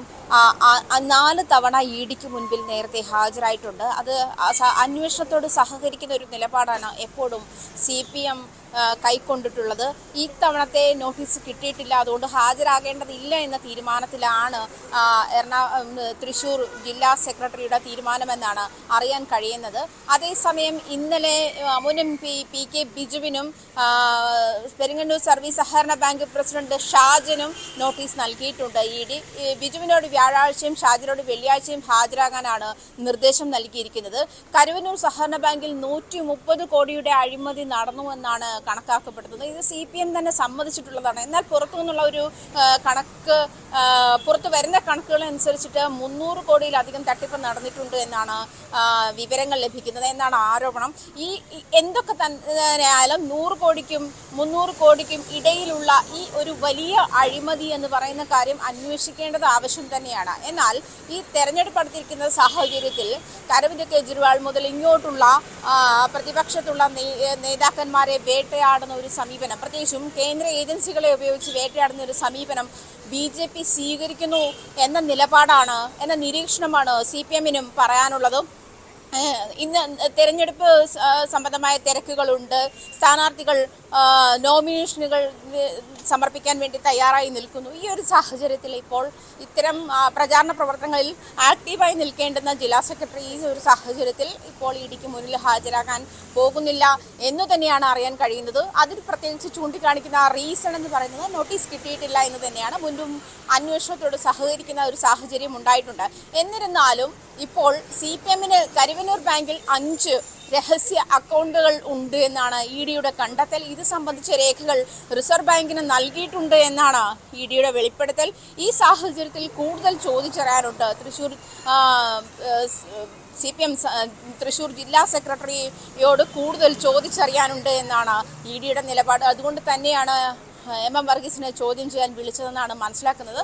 ഈ സാഹചര്യത്തിൽ എന്തായാലും നോട്ടീസ് കിട്ടിയിട്ടില്ലാത്ത സാഹചര്യത്തിൽ ഹാജരാകേണ്ടതില്ല എന്ന് തന്നെയാണ് CPM ജില്ലാ സെക്രട്ടറിയുടെ നിലപാട്. അഭിലാഷ്, റൈറ്റ്, ഈ നിലപാടാണ് ഇപ്പോൾ CPM ജില്ലാ സെക്രട്ടറി അറിയിച്ചിട്ടുള്ളത്. മറ്റൊരു പ്രധാനപ്പെട്ട വാർത്ത കഴിഞ്ഞ ദിവസം മലയാളികളെ ഏറെ ഞെട്ടിപ്പിച്ച ഒന്നായിരുന്നു. എറണാകുളം പട്ന സൂപ്പർഫാസ്റ്റ് എക്സ്പ്രസ്സിലെ കൊല്ലപ്പെട്ട TTE വിനോദിൻ്റെ പോസ്റ്റ്മോർട്ടം ഇന്ന് നടക്കും എന്നുള്ളതാണ്. സംസ്കാര ചടങ്ങുകൾ വൈകിട്ട് എറണാകുളം മഞ്ഞുമലയിൽ നടക്കും. പ്രതി രജനീകാന്തിനെ തൃശ്ശൂരിൽ എത്തിച്ച് റെയിൽവേ പോലീസ് ചോദ്യം ചെയ്തുകൊണ്ടിരിക്കുകയാണ്. ഇൻക്വസ്റ്റ് നടപടികളും പോലീസ് പൂർത്തിയാക്കും. നിർണായകമായ മൊഴി നൽകിയത് അതിഥി തൊഴിലാളികൾ ആയ ഒഡീഷ സ്വദേശികളാണ് എന്നാണ് പോലീസ് പറയുന്നത്. കേസിൽ പ്രതിയായ ഒഡീഷ സ്വദേശി രജനീകാന്ത് TTE വിനോദിനെ തള്ളിയിട്ടത് കണ്ടു എന്ന മൊഴിയാണ് അതിഥി തൊഴിലാളികളായ 2 പേരും നൽകിയിട്ടുള്ളത്. വാർത്തയുടെ വിശദാംശങ്ങളുമായി വീണ്ടും ആജ്ഞ തന്നെയാണ് ചേരുന്നത്. ആജ്ഞ, ഈ ടിക്കറ്റ് ആവശ്യപ്പെടുന്നു. അങ്ങനെ റിസർവേഷൻ കമ്പാർട്ട്മെൻറ്റിൽ യാത്ര ചെയ്യുന്നതിനുള്ള ടിക്കറ്റ് ഉണ്ടായിരുന്നില്ല, പിന്നീട് പെറ്റിയടിച്ചു. ഇതെല്ലാം ഈ രജനീകാന്ത്ക്ക് ഇഷ്ടപ്പെട്ടില്ല. അതിനെ തുടർന്നാണ് ഇങ്ങനെ തള്ളിയിട്ടത് എന്നാണ് അറിയാൻ സാധിച്ചിട്ടുള്ളത്. ഇതൊക്കെ ഈ ഇതര സംസ്ഥാന തൊഴിലാളികൾ തന്നെയാണ് ഇതിൽ ഇനിയിപ്പോൾ ദൃക്സാക്ഷികൾ എന്ന നിലയിൽ പ്രതികരിക്കേണ്ടത്. അപ്പോഴും പോലീസിനെ സംബന്ധിച്ചിടത്തോളം ഇത് കൃത്യമായൊരു കൊലപാതകമായിരുന്നു എന്ന തരത്തിലേക്ക് തെളിയിക്കപ്പെടേണ്ട ഉത്തരവാദിത്വമുണ്ട്. അതിലേറെ പ്രധാനപ്പെട്ടത് ഇന്ന് വിനോദിൻ്റെ പോസ്റ്റ്മോർട്ടം നടപടികൾ നടക്കുന്നു. ഒപ്പം വിനോദിനെ വീട്ടിലേക്ക് എത്തിക്കുന്നു. ആ സമയക്രമത്തിൽ വ്യക്തതയുണ്ടോ?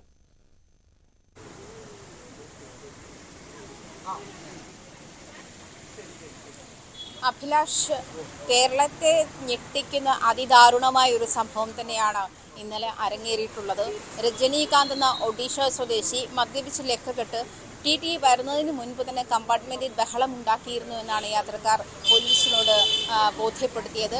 അതേസമയം TT എത്തുകയും എറണാകുളം പട്ന സൂപ്പർഫാസ്റ്റ് ട്രെയിനിലെ S11 കമ്പാർട്ട്മെന്റിലാണ് ഈ സംഭവം ഉണ്ടായത്. കമ്പാർട്ട്മെന്റിലേക്ക് TT എത്തുകയും ടിക്കറ്റ് ചോദിച്ചപ്പോൾ രജനീകാന്ത് തർക്കിക്കുകയും ചെയ്തു. ടിക്കറ്റ് എടുക്കാത്തതിനെ തുടർന്നുണ്ടായ തർക്കമാണ് ഈ ഒരു സംഭവത്തിലേക്ക് നയിച്ചതെന്നാണ് മനസ്സിലാക്കുന്നത്. രജനീകാന്ത് മദ്യപിച്ച് ആദ്യമേ തന്നെ പറഞ്ഞല്ലോ, മദ്യപിച്ച് ലക്കുകെട്ട് കമ്പാർട്ട്മെന്റിൽ ബഹളമുണ്ടാക്കുന്ന ഒരു സാഹചര്യം നേരത്തെ തന്നെ ഉണ്ടായിരുന്നു. എന്തായാലും TTയുമായി തർക്കമുണ്ടായി. തർക്കത്തെ തുടർന്ന് പ്രകോപിതനായ ഈ രജനീകാന്ത് വാതിൽക്കൽ നിന്ന് TTയെ തള്ളിയിടുകയായിരുന്നു. അദ്ദേഹം ട്രെയിൻ കയറിയാണ് മരിച്ചതെന്നാണ് മനസ്സിലാക്കാൻ കഴിയുന്നത്. മഞ്ഞുമ്മൽ സ്വദേശിയാണ്, എറണാകുളം മഞ്ഞുമ്മൽ സ്വദേശിയാണ് TT K വിനോദ്. അദ്ദേഹത്തിന്റെ പോസ്റ്റ്മോർട്ടം നടപടികൾ ഇനിയും തുടങ്ങിയിട്ടില്ല എന്ന് തന്നെ വേണം മനസ്സിലാക്കാൻ. ഇന്ന് വൈകുന്നേരത്തോടെ പോസ്റ്റ്മോർട്ടം നടപടികൾക്ക് ശേഷം മൃതദേഹം വിട്ടു നൽകുകയും മഞ്ഞുമ്മലിൽ വൈകുന്നേരത്തോടെ സംസ്കാര ചടങ്ങുകൾ നടക്കുകയും ചെയ്യുമെന്നാണ് അറിയുന്നത്.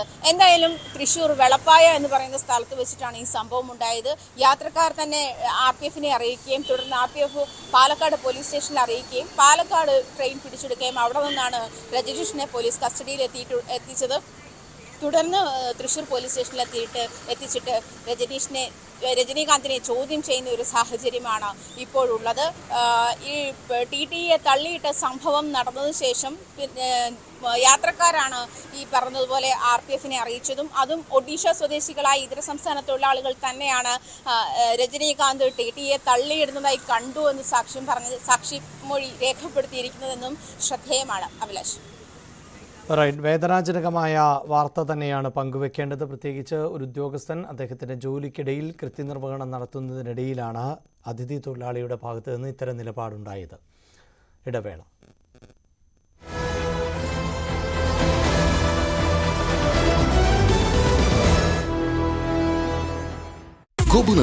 രാഹുൽ ഗാന്ധിയുടെ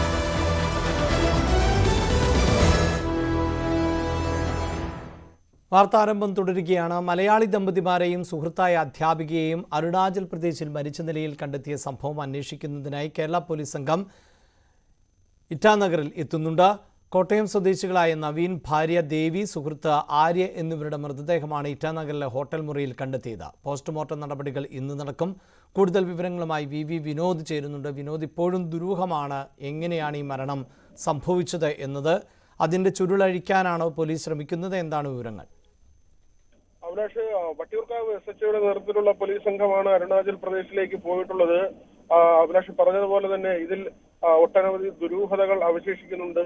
ഇവരുടെ ആത്മഹത്യ, ഇവർ ഈ മരണാനന്തര ജീവിതത്തിൽ വിശ്വസിച്ചിരുന്നു. എന്തിന് അരുണാചൽ പ്രദേശിലേക്ക് പോയി? ആദ്യം കൊൽക്കത്തയിലേക്കും അവിടെ നിന്ന് അസമിലേക്കും, അവിടെ നിന്നാണ് ഇവർ അരുണാചൽ പ്രദേശിലേക്ക് എത്തുന്നത്. ഇവരുമായി ബന്ധപ്പെട്ട ഒരു അക്കൗണ്ട്, സോഷ്യൽ മീഡിയയിലെ ഒരു അക്കൗണ്ട് പോലീസ് പരിശോധിക്കുന്നുണ്ട്. ഇതിലൂടെ മറ്റൊരു സംഘം ഇവരുമായി സംസാരിച്ചിരുന്നോ എന്ന കാര്യമാണ്. അതായത് ഇങ്ങനെ ഈ ബ്ലാക്ക് മാജിക്, മന്ത്രവാദം പോലുള്ള കാര്യങ്ങൾ അതുമായി ബന്ധപ്പെട്ട് പ്രവർത്തിക്കുന്ന ഒരു സംഘത്തിന്റെ വലയിലേക്ക് നവീൻ ആദ്യം എത്തിപ്പെടുകയും മറ്റ് 2 യുവതികളെയും പിന്നീട് ഇതിലേക്ക് ഉൾപ്പെടുത്തുകയും ചെയ്തോ എന്ന തരത്തിലുള്ള ഒരു സംശയം നിലനിൽക്കുന്നുണ്ട്. ഇത് കേന്ദ്രീകരിച്ചുള്ള അന്വേഷണമാണ് പോലീസ് ഇപ്പോൾ നടത്തുന്നത്. അങ്ങനെയെങ്കിൽ ഈ ടെലിഗ്രാം അക്കൗണ്ടിൽ ആരാണ് ഉള്ളത്, അതിന്റെ പിന്നിൽ ആരൊക്കെയാണ്, ഈ കാര്യം പോലീസ് പരിശോധിക്കുന്നു. വീട്ടുകാർക്ക് ഇതിനെക്കുറിച്ച് ചില സൂചനകൾ ഉണ്ടായിരുന്നു. സമീപകാലത്തായി പെൺകുട്ടികൾ അധികം ആരോടും സംസാരിക്കുന്ന രീതി ഉണ്ടായിരുന്നില്ല എന്ന വിവരങ്ങളുണ്ട്. അതുകൊണ്ട് തന്നെ അസ്വാഭാവികമായ പെരുമാറ്റം കഴിഞ്ഞ കുറച്ചു നാളുകളായി ഇവരുടെ ഭാഗത്ത് നിന്ന് ഉണ്ടായിരുന്നു. ഒരു സാഹചര്യം കൂടി പരിഗണിച്ചുകൊണ്ടുള്ള അന്വേഷണമാണ് നടത്തുന്നത്. ഇവരുടെ ശരീരത്തിൽ മുറിപ്പാടുകൾ ഉണ്ടായിരുന്നു. ഏതെങ്കിലും തരത്തിൽ ഈ അന്ധവിശ്വാസവുമായി ബന്ധപ്പെട്ട് പ്രത്യേക രീതിയിൽ ഇവർ ശരീരം മുറിക്കുകയായിരുന്നു എന്ന സംശയവും അവശേഷിക്കുന്നു. 3 ഇടങ്ങളിലായാണ് മൃതദേഹം കണ്ടത്. ഒരേ മുറിയിൽ തന്നെയായിരുന്നു. ഒരാളുടെ മൃതദേഹം കട്ടിലിലും മറ്റൊരു പെൺകുട്ടിയുടേത് തറയിലും ഈ യുവാവിന്റെ മൃതദേഹം കുളിമുറിയിലുമായിട്ടായിരുന്നു ഉണ്ടായിരുന്നത്. ഈ നിലയ്ക്ക് എന്താണ് അവിടെ നടന്നത്? ഇവർ ഈ മരിക്കും മുൻപ്, ആത്മഹത്യക്ക് മുൻപ് മറ്റേതെങ്കിലും മന്ത്രവാദം പോലുള്ള കാര്യങ്ങൾ ആ മുറിയിൽ നടത്തിയിരുന്നോ? ഇതടക്കമുള്ള കാര്യങ്ങളാണ് ഇപ്പോൾ പോലീസ് പരിശോധിക്കുന്നത്. അഭിലാഷ്, വാർത്തയുടെ വിശദാംശങ്ങളാണ് VV വിനോദ് നൽകിയത്. സെക്യൂരിറ്റി ജോലിക്കായി പോയ തങ്ങളെ ആയുധങ്ങളുമായി യുദ്ധമുഖത്തേക്ക് അയച്ചെന്ന് റഷ്യയിൽ നിന്ന് മോചിതനായി എത്തിയ തിരുവനന്തപുരം അഞ്ചുതെങ്ങ് സ്വദേശി പ്രിൻസ് നാട്ടിൽ നിന്ന് കൊണ്ടുപോയ ഏജന്റിന്റെ ചതിയായിരുന്നു എന്ന് പ്രിൻസ് ന്യൂസ് 18നോട് പറഞ്ഞു. റഷ്യ യുക്രൈൻ യുദ്ധമുഖത്ത് അകപ്പെട്ട 4 മലയാളികളിൽ 2 പേരാണ് നാട്ടിൽ തിരികെ എത്തിയത്. മറ്റ് 2 പേരെ നാട്ടിൽ എത്തിക്കാനുള്ള ശ്രമങ്ങൾ തുടരുകയാണ്. മലയാളികൾ ഇപ്പോൾ കാണുന്ന ഒരു ചിത്രമുണ്ട്, ആടുജീവിതം. മരുഭൂമിയിൽ അകപ്പെട്ടു പോകുന്ന നജീബിന്റെ ജീവിതമാണ്. ദീർഘകാലം നജീബ് അവിടെ കഴിയേണ്ടി വന്നു. എന്നാൽ ഏതാണ്ട് സമാനമായ രീതിയിൽ തന്നെ റഷ്യയിൽ കുടുങ്ങിപ്പോയി ജീവൻ തന്നെ തിരികെ കിട്ടുമോ എന്ന ആശങ്കയിലായ കുറച്ച് ആളുകൾ. അതിൽ ഒരാൾ പ്രിൻസ് റഷ്യയിലേക്ക് ജോലി തേടി പോയതാണ്, സെക്യൂരിറ്റി ജോലിക്ക് പോയതാണ്. ഞാൻ ഈ പറഞ്ഞതുപോലെ തിരിച്ചു വരാൻ പോലും കഴിയുമോ എന്ന ആശങ്ക ഉണ്ടായ നിമിഷങ്ങളാണ്. നിങ്ങളെപ്പോലെ ഞങ്ങളും നിങ്ങളുടെ മോചനത്തിന് വേണ്ടി കാത്തിരിക്കുകയായിരുന്നു. എന്താണ് സംഭവിച്ചത്? ഒട്ടും പ്രതീക്ഷിച്ചില്ല ഇങ്ങനെ ഇവിടെ തിരിച്ചെത്തുമെന്ന് പറഞ്ഞുള്ളത്. അപ്പം ഞങ്ങളെ ഒരാളെ പറ്റിച്ചാണ്, പ്രിയ എന്ന് പറഞ്ഞ ആള് സെക്യൂരിറ്റി ജോലിക്ക് പറഞ്ഞ് കൊണ്ടുപോയിട്ട് അവിടെ യുദ്ധഭൂമിയിലാക്കി ആക്കി. അലക്സ് എന്നാണ് റഷ്യയിലെ ഏജന്റ്.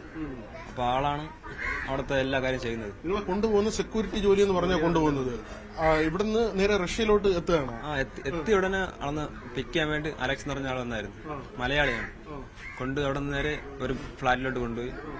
അവിടെ നിന്ന് നേരെ കോസ്റ്റ് റൂം എന്ന സ്ഥലത്ത് കൊണ്ടുപോയി അവിടെ കോൺട്രാക്ട് സൈൻ ചെയ്യിപ്പിച്ച് പിന്നെ അവിടെ നിന്ന് ഡയറക്റ്റ് ക്യാമ്പിലോട്ട് കൊണ്ടുപോയി. അപ്പോഴാണ് നമ്മൾ അറിയുന്നത് ഇത് ആർമിയാണ്, ആർമി ക്യാമ്പാണ്. അതായത് ഉക്രൈൻ റഷ്യ യുദ്ധഭൂമിയിലേക്കാണ് കൊണ്ടുപോകുന്നത്. ഫസ്റ്റില്ല റഷ്യയിൽ ക്യാമ്പിലാണ്. ഉക്രൈനിലോട്ട് പോണത് പിന്നെയാണ്.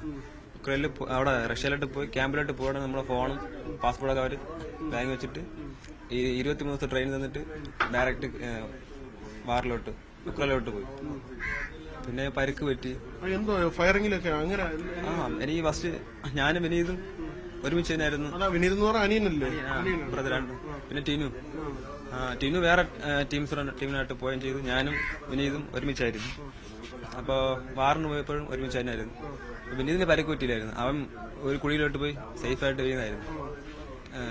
എനിക്ക് ഫസ്റ്റിൽ തന്നെ എനിക്ക് വെടിയായിട്ടൂടെ മാസ്റ്റർ വെടിയായിട്ട്. പിന്നെ ഒരു മണിക്കൂർ കഴിഞ്ഞിട്ട് കാലിൽ ഡ്രോൺ അറ്റാക്ക്, ബോംബ്. അതിനുശേഷം ഞാനും എങ്ങനെയെങ്കിലും കറങ്ങി ചുറ്റി വിനീതിന്റെ കൂടെ പോയി സേഫായി. അതാണോ ഈ ബോംബ് എടുത്തിട്ടുണ്ട്? എന്റെ തീയുടെ ഇതായതാണ്. ഏകദേശം ഉണങ്ങിയിട്ടുണ്ട്. നല്ല പെയിൻ ഉണ്ട്. അവര് എന്ത് ജോലി അവിടെ തന്നത്? ഈ യുദ്ധമുഖത്ത് നിങ്ങൾ അവരെ ഈ സൈനികരെ സഹായിക്കുന്നതാണോ അല്ലെങ്കിൽ വേറെ എന്തെങ്കിലും ജോലി? അല്ലല്ല, എല്ലാവർക്കും സെയിം ജോലി. എല്ലാവർക്കും ഈ ആളിനെ കുറേ ആൾക്കാരെ കൊല്ലുന്ന ജോലിയാണ്. വളരെ ദാരുണമായ സാഹചര്യത്തെയാണ് ഇപ്പോൾ അതിജീവിച്ച പ്രിൻസ് എത്തിയിട്ടുള്ളത്. മറ്റ് 2 പേരെയും എത്രയും പെട്ടെന്ന് നാട്ടിലെത്തിക്കാനുള്ള നീക്കമാണ് നടന്നുകൊണ്ടിരിക്കുന്നത്. കാട്ടാന ആക്രമണത്തിൽ കഴിഞ്ഞ ദിവസം മരിച്ച ബിജുവിൻ്റെ മൃതദേഹം നാട്ടിൽ എത്തിച്ചു. സംസ്കാരം ഇന്ന് 12 മണിയോടുകൂടിയാണ് നടക്കുക.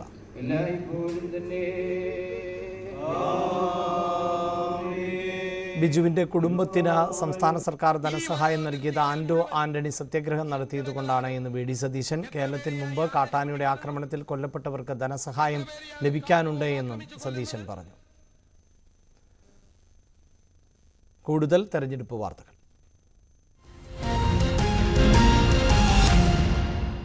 രാജ്യം തെരഞ്ഞെടുപ്പിലേക്ക്. Co-presented by Berger Paints, 100 years of trust. SDPIയുടെ പിന്തുണ പ്രഖ്യാപനം തെരഞ്ഞെടുപ്പിൽ കാര്യമായ സ്വാധീനമുണ്ടാക്കില്ല എന്ന വിലയിരുത്തലിൽ ആണ് മലപ്പുറത്തെ NDA സ്ഥാനാർത്ഥി M. അബ്ദുൾ സലാം. എല്ലാവർക്കും SDPI ആരാണെന്നും എന്താണെന്നും അറിയാം. ദേശീയ ബോധമുള്ള ഒരു സമൂഹവും ഭീകരവാദത്തെ പിന്തുണയ്ക്കുക ഇല്ല എന്നും ഇത് അംഗീകരിക്കാനാകില്ല എന്നും അദ്ദേഹം പറയുന്നു.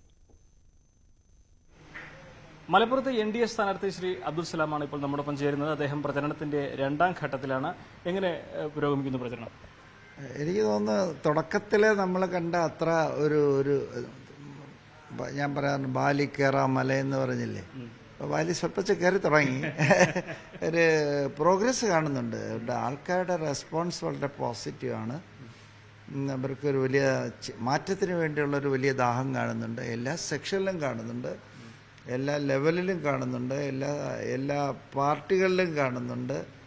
കുട്ടികൾ കാണുന്നു, സ്റ്റുഡൻസിൽ കാണുന്നുണ്ട്, ചെറുപ്പക്കാർ കാണുന്നുണ്ട്, വർക്കേഴ്സ് കാണുന്നുണ്ട്. എല്ലാ തരത്തിലും ഒരു ചേഞ്ച് വേണമെന്നുള്ളൊരു ആഗ്രഹമുണ്ട്. മുൻപൊക്കെ BJP ആണെന്ന് പറഞ്ഞു കഴിഞ്ഞാൽ ചില വിഭാഗക്കാര് പ്രത്യേകിച്ച് ഇവിടെ വരണ്ട മാറ്റി നിർത്തുന്ന ഒരു ഇതുണ്ടായിരുന്നു കേട്ടിട്ടുള്ളത്. അങ്ങേക്ക് അങ്ങനെ എന്തെങ്കിലും അനുഭവം ഉണ്ടായിട്ടുണ്ട്? സത്യമായിട്ട് ഒരു സ്ഥലത്ത് മാത്രം കൈ തരാൻ ഒരാൾ മടിച്ചതെങ്കിലും പൊതുവെ വളരെ പോസിറ്റീവാണ്. എനിക്ക് തോന്നുന്നു അതിൻ്റെ റീസൺ എന്ന് ചോദിച്ചു കഴിഞ്ഞാൽ ഒരു മോഡി ഫാക്ടർ വളരെ കാര്യമായി പ്ലേ ചെയ്തെന്ന് തോന്നി. പർട്ടിക്കുലർലി വിമനിലും എല്ലാ മനുഷ്യരിലും മോഡിയെ പറ്റി പറയുമ്പോഴത്തേക്ക് ഒരു സന്തോഷം തന്നെയുള്ളത്. ചിലർ പറയുന്നുണ്ടായിരുന്നു, എന്ത് ഞങ്ങൾ മോഡിക്ക് വോട്ട് ചെയ്യും, BJPക്ക് വോട്ട് ചെയ്യില്ല, അതുവരെ പറയുന്ന ആൾക്കാരുണ്ട്. പക്ഷേ മൊത്തത്തിൽ that Modi factory is playing very well. അതുകൊണ്ടുള്ള ഇമ്പ്രൂവ്മെൻ്റ് ഉണ്ട്, ഓഫറുണ്ട്, വിളിച്ചു പറയുന്നതുണ്ട്, നേരിട്ട് കെട്ടിപ്പിടിച്ച് വോട്ട് പറയുന്നവരുണ്ട്, 5 വോട്ട് സാറിനെന്ന് പറഞ്ഞ ആൾക്കാർ വരെയുണ്ട്. മാറ്റം നന്നായിട്ടുണ്ട്. എത്രത്തോളം വരുമെന്നുള്ളത് ഇനിയും പറയാറായിട്ടില്ല. എനിക്ക് ഇനി 22 ദിവസം കിടക്കുകയില്ലേ, അതിനിടയ്ക്ക് അറിയാൻ പറ്റും. ഇതിൽ ഇപ്പോൾ ഏറ്റവും പ്രധാനപ്പെട്ട സംഭവവികാസം ഉണ്ടായിരിക്കുന്നത് SDPI അവരുടെ പിന്തുണ UDF-നാണെന്നൊരു പ്രഖ്യാപനം കഴിഞ്ഞ ദിവസം നടത്തുകയുണ്ടായി. ഈ ഒരു പ്രഖ്യാപനം എന്ത് ഇമ്പാക്റ്റ് ആയിരിക്കും മലപ്പുറത്തും പ്രത്യേകിച്ച് കേരളത്തിലും ഉണ്ടാക്കുക? എനിക്ക് തോന്നുന്നില്ല അതിലൊന്നും വലിയ കാര്യം. SDPI പിന്നെ UDF പോയി LDF പോയി ഏത് ചെയ്താലും BJP അത് ബാധിക്കുമെന്ന് എനിക്ക് തോന്നുന്നില്ല. അതാണ് SDPI നൽകുന്ന പിന്തുണയൊന്നും ആ ജനങ്ങൾ അംഗീകരിക്കില്ല. ഭീകരവാദ പ്രസ്ഥാനങ്ങളെ ആ നിലയിലാണ് ജനങ്ങൾ കാണുന്നത് എന്നാണ് പറയുന്നത്. അതേസമയം കോട്ടയത്ത് വിജയം ഉറപ്പാണ് എന്നാണ് ഇടത് സ്ഥാനാർത്ഥി തോമസ് ചാഴികാടൻ ന്യൂസ് 18നോട് പറഞ്ഞത്. കഴിഞ്ഞ കാലങ്ങളിൽ നടത്തിയ പ്രവർത്തനം ഗുണമാകും. കേരള കോൺഗ്രസ് തട്ടകമായ പാലായിൽ നിന്ന് ചാഴികാടൻ്റെ വാഹന പര്യടനം തുടങ്ങുകയും ചെയ്തു. തെരഞ്ഞെടുപ്പ് രംഗത്ത് ഇന്ത്യയിൽ ആദ്യമായി പ്രഖ്യാപിക്കപ്പെട്ട സ്ഥാനാർത്ഥിയാണ് തോമസ് ചാഴികാടൻ. തോമസ് ചാഴികാടൻ കോട്ടയത്ത് ഇതാദ്യമായി, അതായത് മറ്റ് സ്ഥാനാർത്ഥികളെക്കാൾ ഒരുപടി മുന്നേ വാഹന പ്രചരണവുമായി, വാഹനത്തിൽ മണ്ഡല പര്യടനവുമായി രംഗത്തിറങ്ങിയിരിക്കുകയാണ്. എനിക്കൊപ്പം തോമസ് ചാഴികാടനുണ്ട്. കുറേ നാളായി മണ്ഡലത്തിൽ സജീവമാണ്. എന്താണ് ജനങ്ങളിൽ നിന്ന് കിട്ടുന്ന ഒരു പൾസ്? ഞാൻ എന്നും ജനങ്ങളോടൊപ്പം ജീവിച്ച ജനപ്രതിനിധിയാണ്. മാണി സാർ എന്നെ പഠിപ്പിച്ചത് അതുതന്നെയാണ്. നാടിൻ്റെ വികസനത്തിന് വേണ്ടി പ്രവർത്തിക്കുകയും ജനങ്ങളോടൊപ്പം ജീവിക്കുകയും ചെയ്യണമെന്നാണ് മാണി സാർ എനിക്ക് നൽകിയ ഉപദേശം. അത് ശിരസ വഹിച്ചുകൊണ്ട് കഴിഞ്ഞ 33 വർഷമായി ഞാൻ ജനങ്ങളോടൊപ്പമുണ്ട്. കഴിഞ്ഞ 5 വർഷക്കാലമായി പാർലമെൻറ്റ് അംഗമെന്ന നിലയിലും എൻ്റെ പ്രവർത്തനങ്ങൾ അതേ രീതിയിൽ തന്നെയായിരുന്നു. പാർലമെൻറ്റിലേക്ക് എന്നെ നിയോഗിച്ച മാണി സാറിൻ്റെ ജീവിതത്തിലെ ഏറ്റവും അവസാനത്തെ തീരുമാനവും അതായിരുന്നു. അതുകൊണ്ട് തന്നെ മാണി സാറിൻ്റെ നിർദ്ദേശങ്ങൾ ശിരസ വഹിച്ചുകൊണ്ട് ഇന്ന് ഞാൻ മുമ്പോട്ട് പോകുമ്പോൾ മാണി സാർ നൽകിയ ഉപദേശവും അദ്ദേഹം ജീവിതത്തിൽ പകർത്തിയ ജീവിത ശൈലിയും അത് നേരിട്ട് ഞാൻ നടപ്പാക്കുമ്പോൾ ജനങ്ങൾ വലിയ അംഗീകാരമാണ് നൽകുന്നത്. ജനങ്ങളോടൊപ്പം ജനങ്ങളിൽ ഒരുവനായി ജനങ്ങളുടെ താല്പര്യങ്ങൾ സംരക്ഷിക്കാൻ വേണ്ടിയിട്ട് പ്രവർത്തിക്കുമ്പോൾ അവർ ശിരസ എന്നെ വഹിക്കുന്നു. അവർ പൂർണ്ണമായും എന്നെ സ്വീകരിച്ചിരിക്കുന്നു. കഴിഞ്ഞ 1 മാസത്തിലേറെ കാലമായി തെരഞ്ഞെടുപ്പ് പ്രവർത്തനവുമായി ഞാൻ അവരെ സമീപിച്ചപ്പോഴൊക്കെ എല്ലാവരിൽ നിന്നും ഹൃദ്യമായ സ്വീകരണമാണ് ലഭിക്കുന്നത്. ഈ ഒരുപാട് തെരഞ്ഞെടുപ്പുകളിൽ വിജയിച്ചിട്ടുള്ള ആളാണ്. അതുകൊണ്ട് ജനങ്ങളുടെ മുഖത്ത് നിന്ന് പൾസ് അറിയാൻ സാധിക്കും അല്ലേ? ഇത്തവണ എന്താ കാണുന്നത്? ഞാൻ സൂചിപ്പിച്ചു കഴിഞ്ഞു. 1 മാസം ഇവിടെ നേരത്തെ സൂചിപ്പിച്ചതുപോലെ ഇന്ത്യയിൽ തന്നെ ആദ്യം പ്രഖ്യാപിക്കപ്പെട്ട സ്ഥാനാർത്ഥിയാണ് ഞാൻ.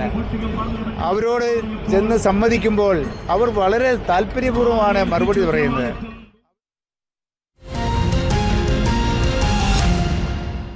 രാജ്യം തെരഞ്ഞെടുപ്പിലേക്ക്. Co-presented by Berger Paints, 100 years of trust. വാർത്താരംഭം തുടങ്ങിയപ്പോൾ തന്നെ സൂചിപ്പിച്ചു, വയനാട്ടിലേക്ക് രാഹുൽ ഗാന്ധി എത്തുന്നതോടുകൂടി രാഷ്ട്രീയം കളം കൂടുതൽ ചൂടുപിടിക്കുകയാണ്. എന്തായാലും ഇന്നത്തെ വാർത്താ ദിനത്തിൽ പ്രധാനപ്പെട്ട വരും മണിക്കൂറുകളിൽ ആ വാർത്ത തന്നെ നിലനിർത്തേണ്ടതായി വരും. അതോടൊപ്പം തന്നെ വളരെ പ്രധാനപ്പെട്ട മറ്റു ചില വാർത്തകളുണ്ട്. ആ വാർത്തകൾ വിശദമായി വരും ബുള്ളറ്റിനുകളിൽ ഉൾപ്പെടുത്തും. വാർത്താരംഭം പൂർണ്ണമാകുന്നു. നമസ്കാരം.